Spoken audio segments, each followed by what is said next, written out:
Hey dudes, welcome to Splat from the Past, the only 80s themed horror and sci fi show where things can get totally radical.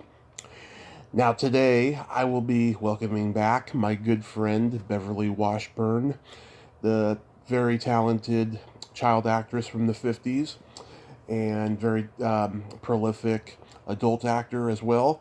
Having her back on the show today. Just going to have basically a random chat. We're going to talk about things like, I wanted to bring up to her about my car accident and the amazing journey I've had, and also get into other topics as well. And it's going to be great. Beverly is such a wonderful lady. I love talking to her. And in this crazy time that we're in, we all have to reach out to each other and talk to one another and be there for one another because at the end of the day, that's all we have is each other. So, yeah, here is my new interview with Beverly Washburn.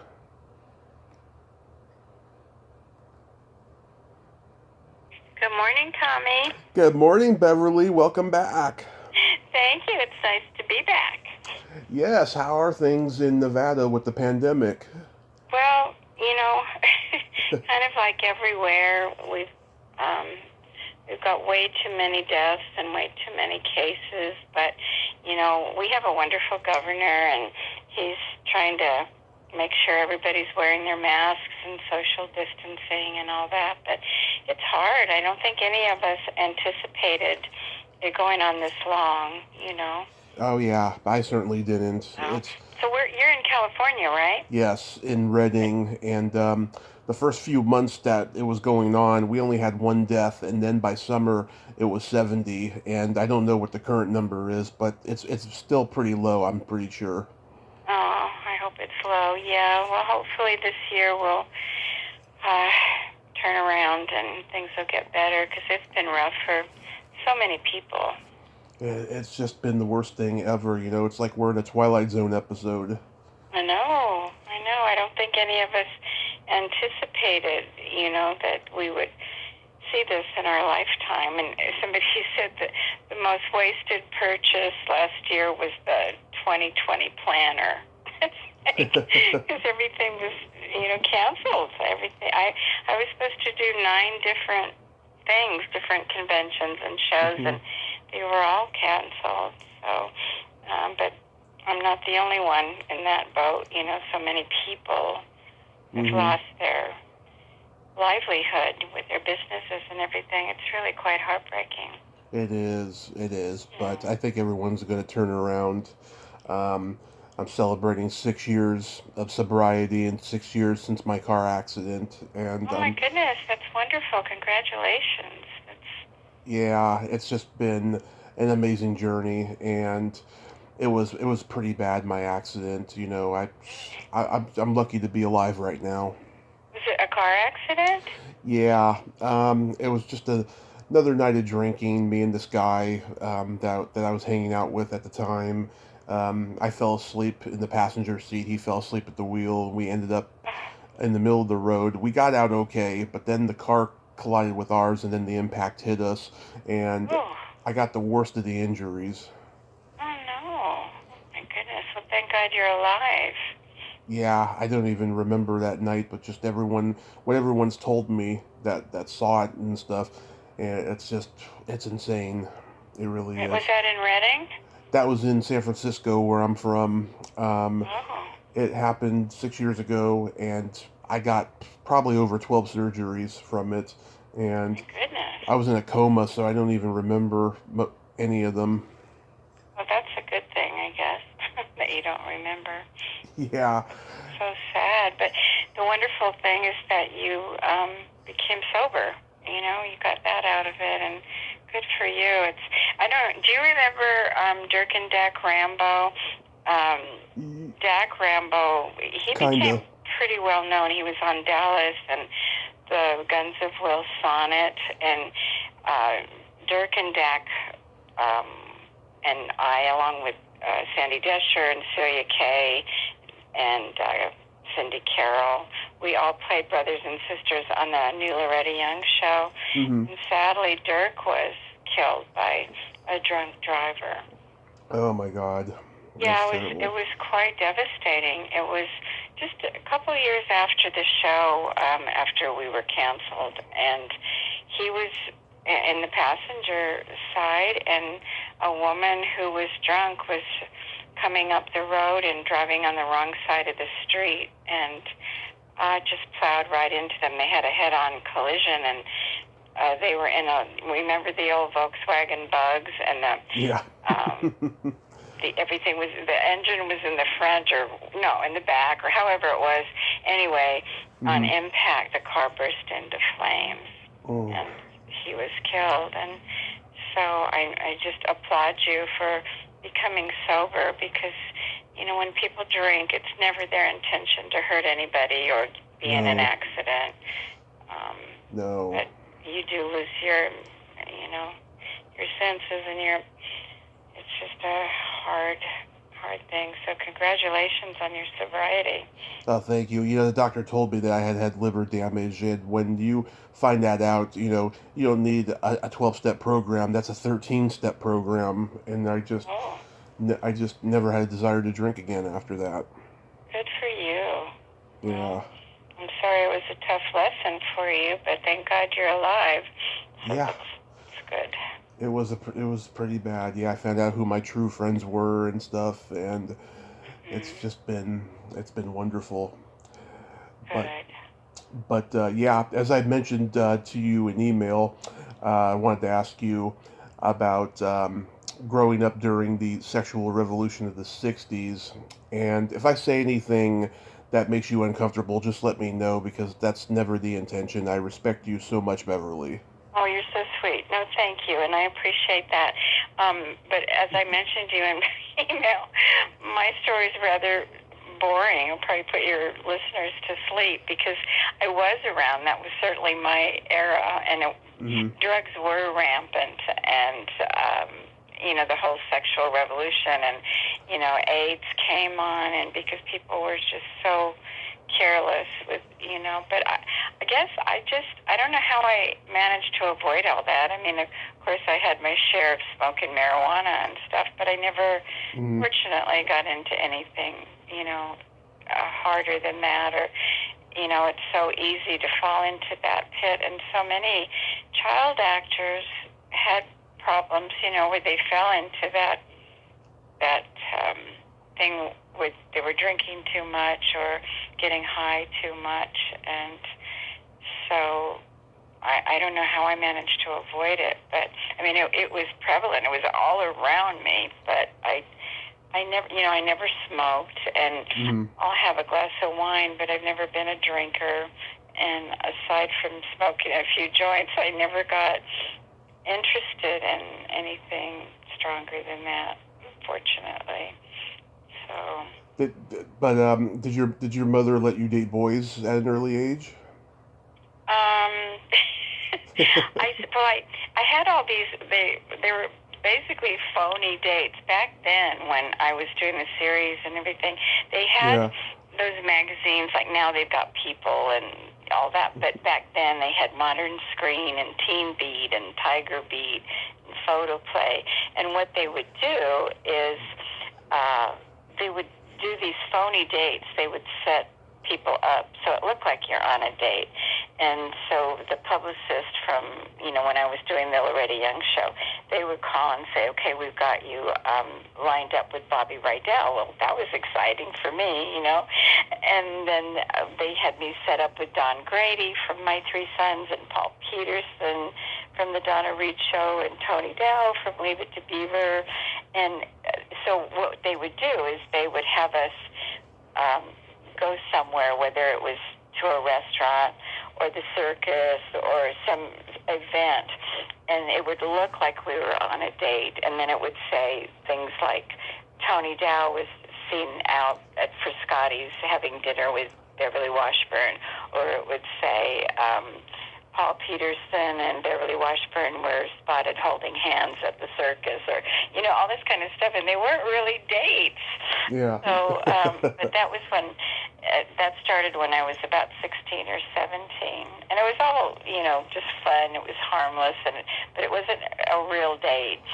But at least I got to meet all those people, and now to this day I'm good friends with Tony Dow and Paul Peterson and Bobby Rydell, and sadly Don Grady passed away. He was a sweetheart. And then they had me go out with Mike Clifford. He had that popular song back in the 60s called Close to Kathy. Mm-hmm. And we're still friends. He's just a sweetheart. And I had a big crush on him, but I didn't know he was gay at the time. Now everybody's gay and nobody cares. It's fine. I have a nephew who's gay.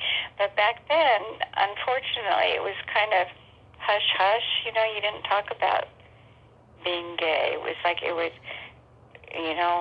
don't know the exact reason, but they would set people up. Well, people thought that Rock Hudson was straight, and like that. So anyway, I had a big crush on Mike Clifford, but I didn't know he was gay at the time. But now we're still really good friends, and I feel really fortunate that I've remained friends with so many of the people. And then I dated Bob. Remember the song "The Monster Mash"? Oh yes, Bobby Pickett. Bobby Boris Pickett. Yeah, and he and I dated. And that's one of my best karaoke songs, by the way. Oh yeah. Yeah. Yeah, it's fun. They always bring it out. Even now they bring it out at Halloween, and he was fun. He really was fun.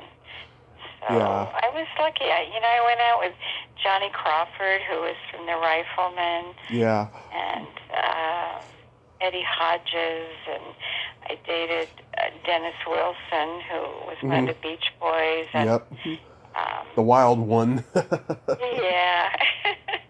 So I had fun. I had a great time, but they weren't really legitimate dates. They were basically set up so it would look like we were on a date. I don't know why they did it. It was kind of funny looking back that they would do that in all the magazines, and people would think we were really on a date, and it was all a complete setup. Yeah, I'm openly bisexual, and I remember when I first told Lori that I painted my nails. She was like, "Why do you do that?" And I was like, "Because I'm bi." And she was like, "Really?" she was very happy about that. Yeah, people need to be who they are. You shouldn't suppress that. It's sad for people, that they take so long to come out. And as I mentioned, my nephew, who I absolutely adore, he's gay and very open about it. And, as well he should be. Everybody should be who they are. And people that judge, I don't understand that. I've never understood people who stand in judgment of other people's sexuality or whatever they do, because you're not in their shoes. Everybody has to live their life and their truth. And so I think it's wonderful when people come out. It's sad to suppress it, Yeah. Oh, a lot of actors I've talked to from your generation, particularly the ones who started out in New York theater, told me they had a lot of gay friends who were in the closet. And at a time when ladies didn't brag about their sex lives like they do nowadays, the gay men were doing it all the time. One woman told me that one time her and this gay friend of hers, they were supposed to go do something, go see a show or something, and he was over a half an hour late. And when he showed up, he said that he was walking down the street and he saw another gay guy with a dog, and he started complimenting him on the dog and stuff, right? And then it led to them going inside and having a quickie, and that's what she told me. Yeah, that's how open they were about that in those days. Yeah. Interesting. Yeah. Yeah, those days, the extent of bragging for women is, they'd go get their hair done and they would say something like, "Oh, he sucked my big toe last night," and that would be the extent of the bragging. So funny. Yeah, well, Dirk and Dak, Rambo, they were gay, but they kept it under wraps.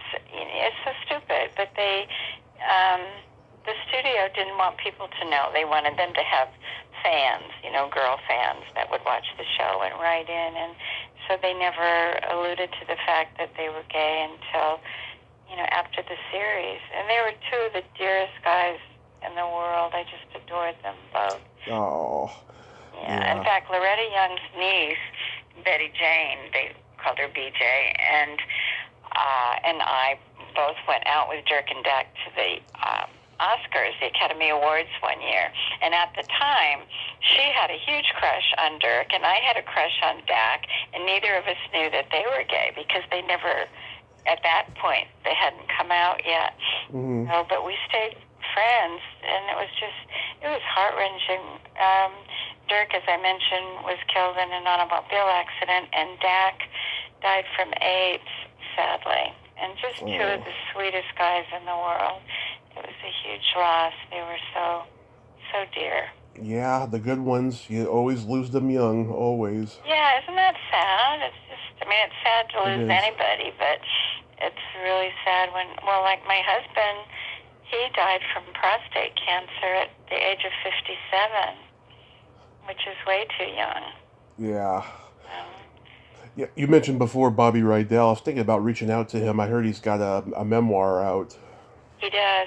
He's a doll. He is such a sweet guy. He really is.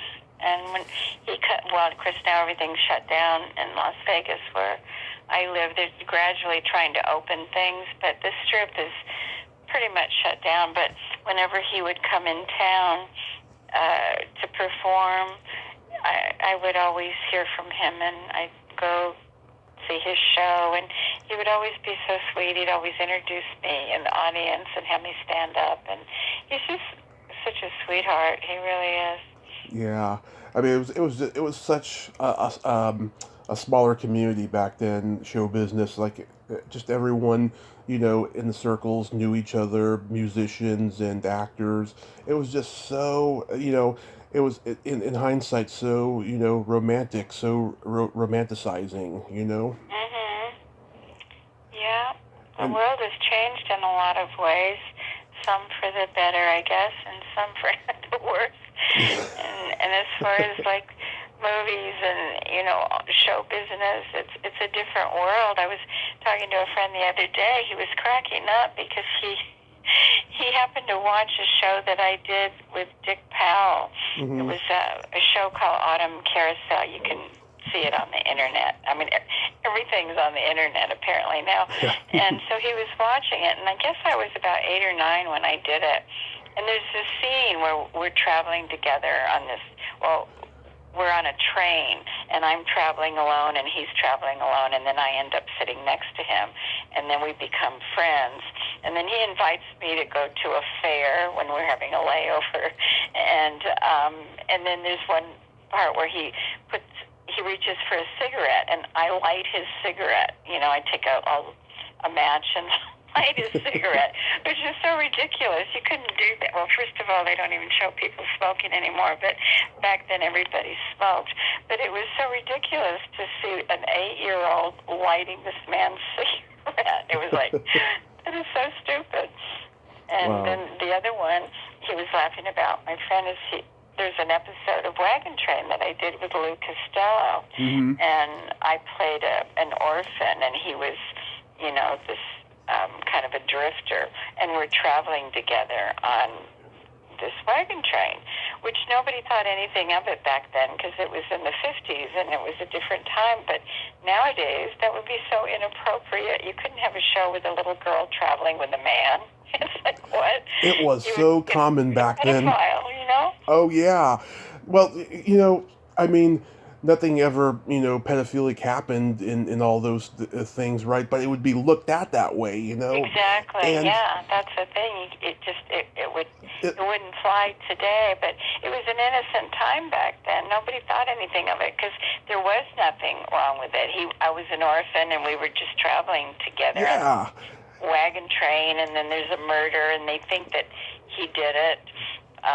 And they were going to hang him, and it was Lou Costello's first and I believe his only dramatic role. He was incredible in it. He He was terrific. Yeah, because usually the little girl was an orphan who was looking for a father figure, and she would Yeah. run away from home and she'd end up with, this anti-hero outlaw or something. Right. Yeah. Yeah, but nowadays they wouldn't even think of having a story like that because people would be going, "What? That little girl traveling with a man?" There was a movie in the early 80s I love, and I own it. I own it on VHS called Savannah Smiles. It's made by Mark Miller, who's Penelope Ann Miller's father. Oh. Him and a great comedic actor, Donovan Scott, are these two convicts who meet this little girl who ran away from home. She was rich, and her parents didn't pay attention to her. It's such a cute movie. I've met so many generations of people who watched it as a kid, and I'm actually trying to get the composer's daughter on the podcast. She's like the only one I can find, and hopefully I'll get her. I do know that her father was very proud of the music that he did for the movie. Hmm. That would be great if you could get her. Well, hopefully you'll be able to track her down. It's amazing nowadays with the internet how everybody's out there. People can find just about anybody, it seems. Yeah. Last time you were on, we talked about the Star Trek episode you did. This is the 55 years since Star Trek started. I mean, when you were doing the show at the time, did you think that the show was that special, that it was going to be the huge franchise that it is? Honestly, Tommy, no. I didn't have a clue, and I don't think anybody really did. When I was on it, it was an episode called The Deadly Years, and it was only the second season, and it wasn't really all that popular then. Yeah. And it actually became, as I'm sure you know, more popular once it was canceled because the fans rallied and practically demanded, I guess, that it come back on the air because everybody really seemed to like it, and it actually became more popular after it went off the air. And it's amazing to me that it's still so popular all these years later.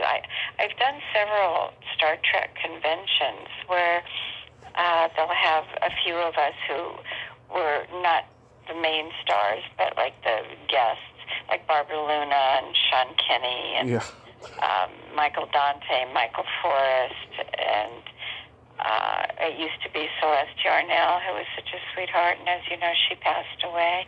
Yeah. But it was amazing to me when people would come up because they would set us at a table with all our photos and, mostly photos from Star Trek, but also other shows that we did. And I was always thinking, well, they probably won't remember me because I only did one episode. But the Star Trek fans are the greatest. They're unbelievable.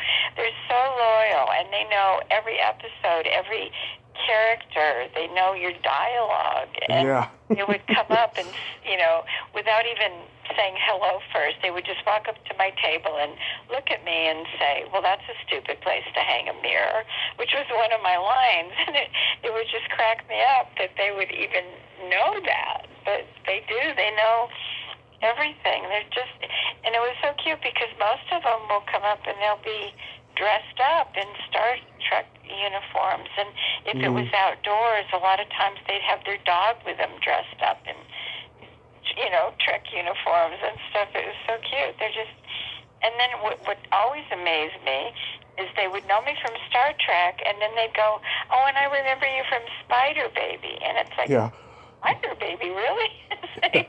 How do you know that? That's amazing.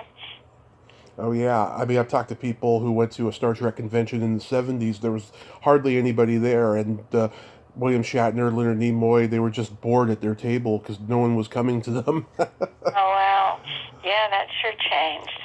But sadly, I was supposed to do like 3 different Star Trek events last year, and they all got postponed or canceled. And I don't know if that'll come back because I don't know how long this pandemic's going to go on, but they're talking. Are you familiar with the Hollywood show? Oh, yes. I was going to go last May until the pandemic started. Yeah, I was scheduled to be there. I know.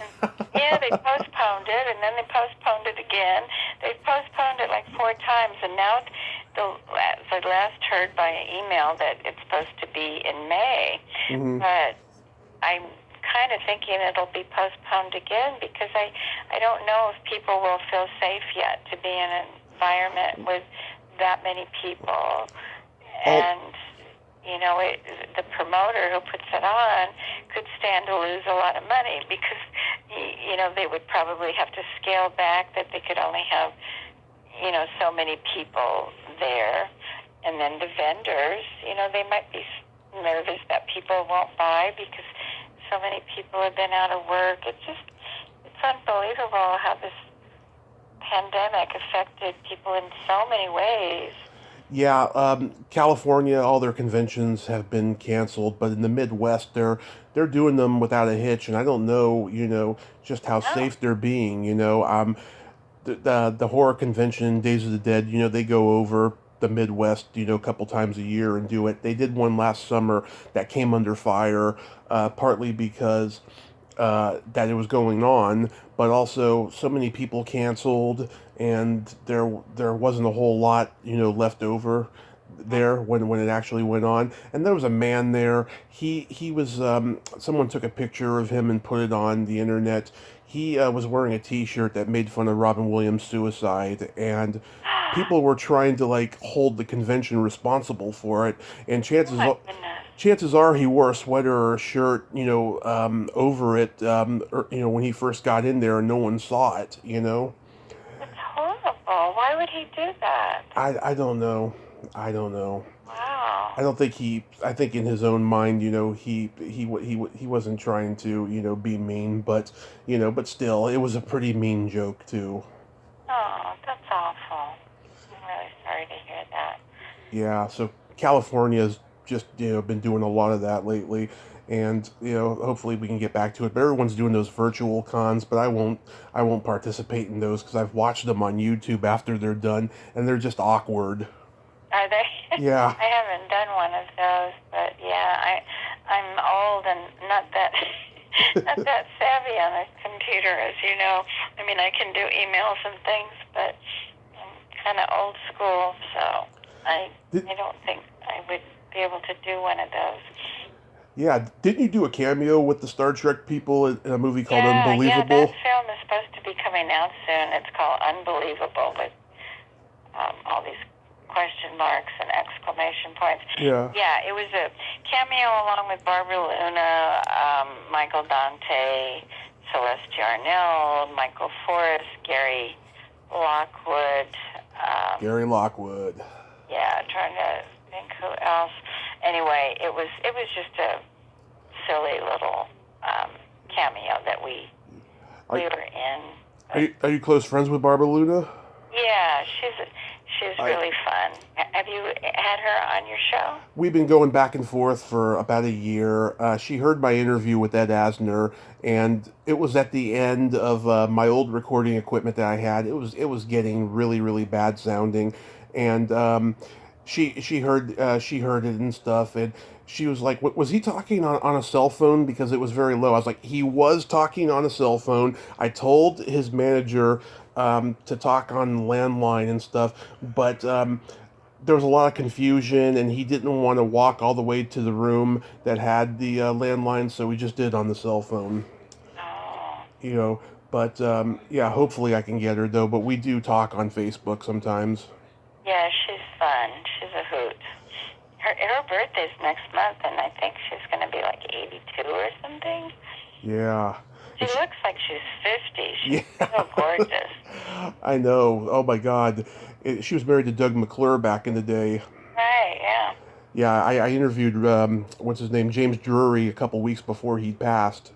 Oh, nice. That was a wonderful interview, yeah. And then I also talked to Richard Hurd a couple weeks before he passed. Oh, what a dear man. Yeah, I did a couple of radio reenactments with him. There's a group that I belong to, 2 of them. One's called Reps, which is the radio enthusiasts of Puget Sound in Seattle. And then the other one is Splat, which I never can get this straight, but it's the Society to Preserve Entertainment, Radio, and TV, something. Anyway, it's called Splat, and what we do is that one's usually in LA, and we meet, and they have all these actors, and we do recreations of the old-time radio shows. And so Richard was part of that, so I was fortunate enough to get to work with him a few times, and that was really sad when he passed away.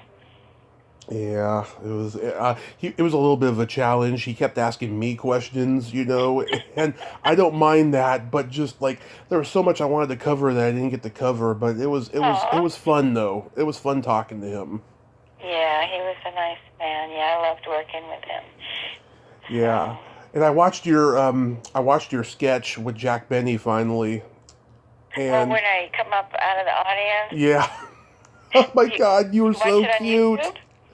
You were so cute. You looked like Goldilocks. I look like who? Goldilocks. Oh. That was such a fun time for me. And people, were saying to me, how did you keep a straight face? Well, I was so young that I didn't really get any of the jokes.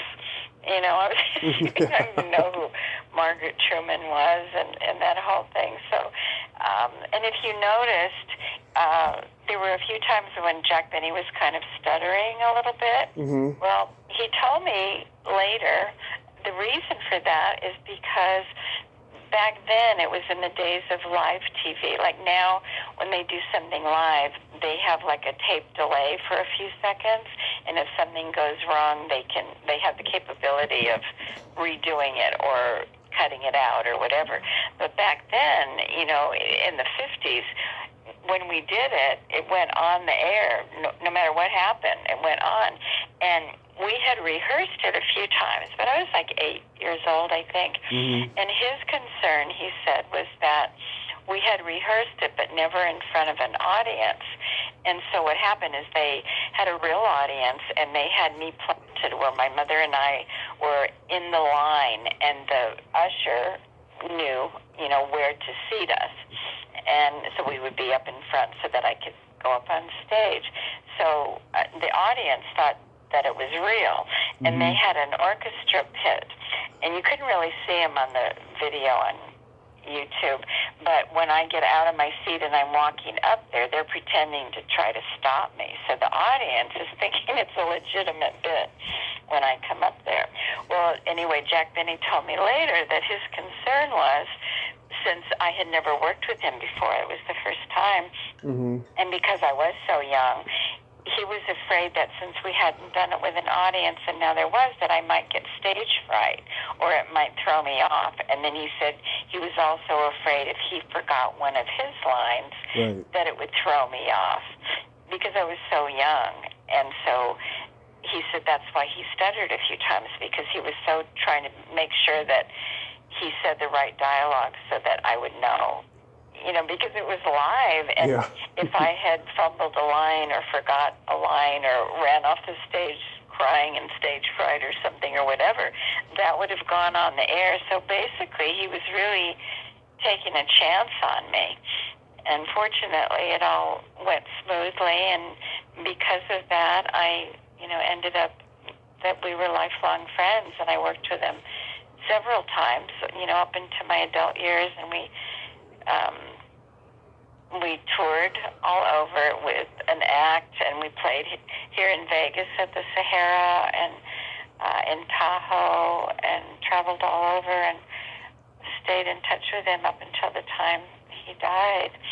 And so that was the beginning for me, and he just sort of took me under his wing, so to speak. And it was such a fun show, Mm-hmm. and I loved doing it. And back then, they said, how did you memorize all that dialogue? And I said, I have no idea, because I don't remember what I had for breakfast now. But when you're a child, I don't know, looking back, I guess probably most children could have done the same thing. I just happened to have a good memory back then, so I had no problem memorizing my dialogue. But Yeah. I didn't get the jokes, so I didn't. That's why I didn't laugh, I guess, because I just said my dialogue. Yeah, and then as soon as I was done watching that video, some songs you recorded came up in the search, and I listened to them. Oh, Yeah. there's a story behind that as well. The one Everybody Loves Saturday Night. Is that what you're talking about? That one, and then the one, what was For it? The Heart You Break May Be Yes. Your Own. Yes. Yes. Yeah. I know. That's so funny because I was doing the Loretta Young show at the time, and my agent was William Morris. Mm-hmm. And back then, there were a lot of child actors that were, you know what, Shelley Fabre had that big hit, Love Johnny her. Angel. Yeah. And then Paul Peterson came out with his song, My Dad. And Susan Silo had Dear Diary. Susan Silo had Dear Diary. Yeah, they had a lot of it. And so the William Morris agency called me, and they said, we've got a recording contract for you. And I said, oh, well, that's great, except I don't sing. And they said, you don't sing? And I said, no, I'm not a singer. And they said, well, can you carry a tune? And I said, yeah, I can carry a tune, but I'm not really a singer. And they said, okay, no problem, as long as you can carry a tune. And then the next thing I knew, I was in the studio, and back then they had that kind of bubblegum music where they had the echo chambers, and thank God for them, right? Mm-hmm. And they had the full orchestra, and there I was singing, and I'm not even a singer, so it was pretty funny how it came about, because I'm certainly not a singer. And now it's also on a double CD called the Girl Group.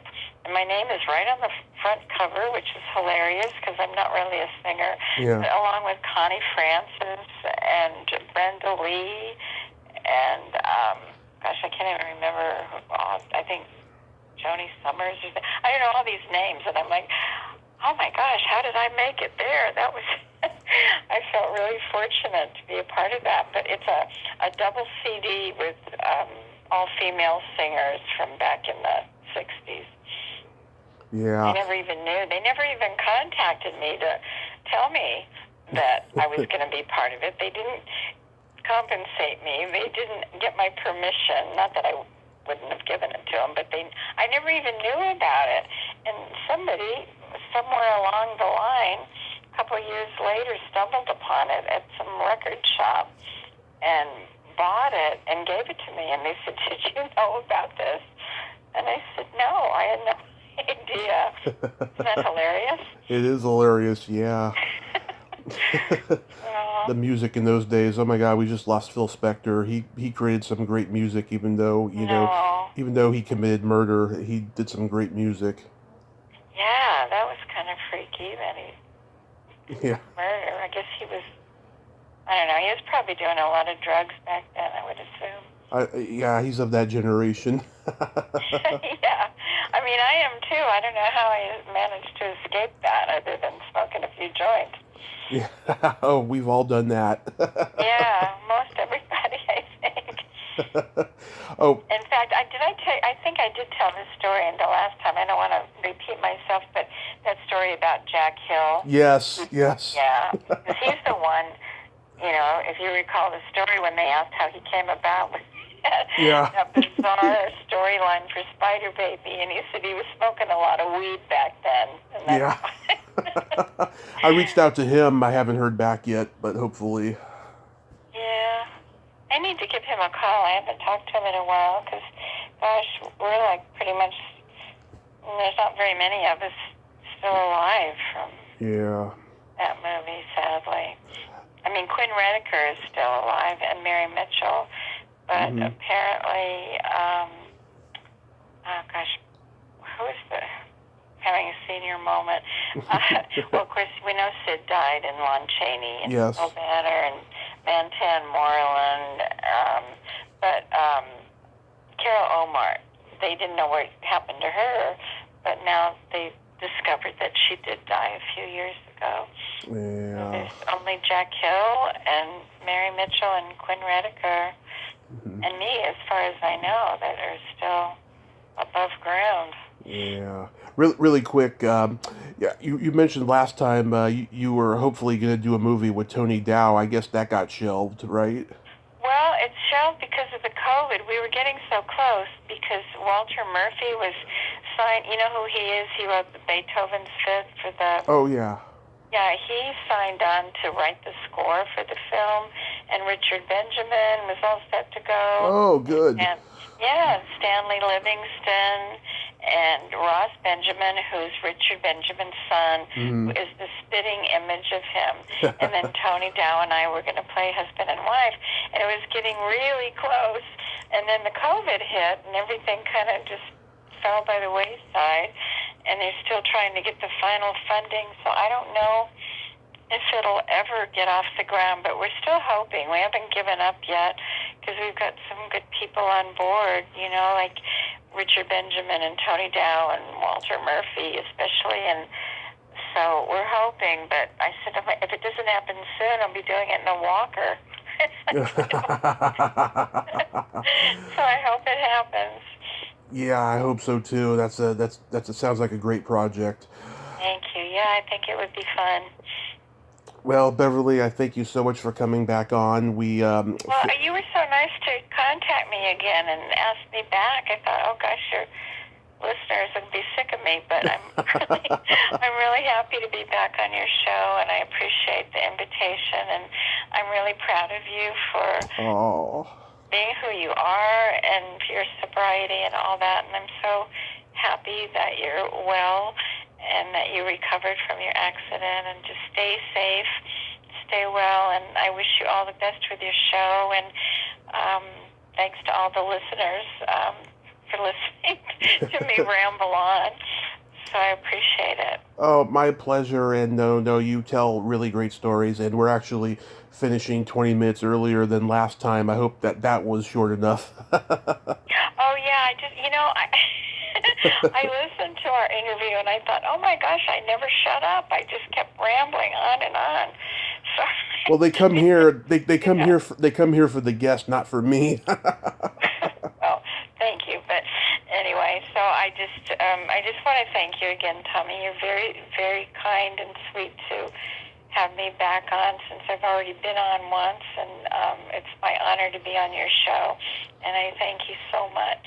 Absolutely. And when this whole mess is over and we get to meet at a convention, I'm going to give you a great big hug. Yay, I can't wait. I look forward to that. Thank you, Tommy. My pleasure. You have a great day. Stay safe. All right, thanks for the call. You too. Okay. Bye-bye. Well, there you have it. Beverly Washburn, ain't she a sweetheart? Oh, what a kind lady. God broke the mold with her. That's all I've got to say. God broke the mold. Well, until next time, this is Tommy Throwback Kovac saying, there's no shame in living in the past, because the present sucks. Later, dudes.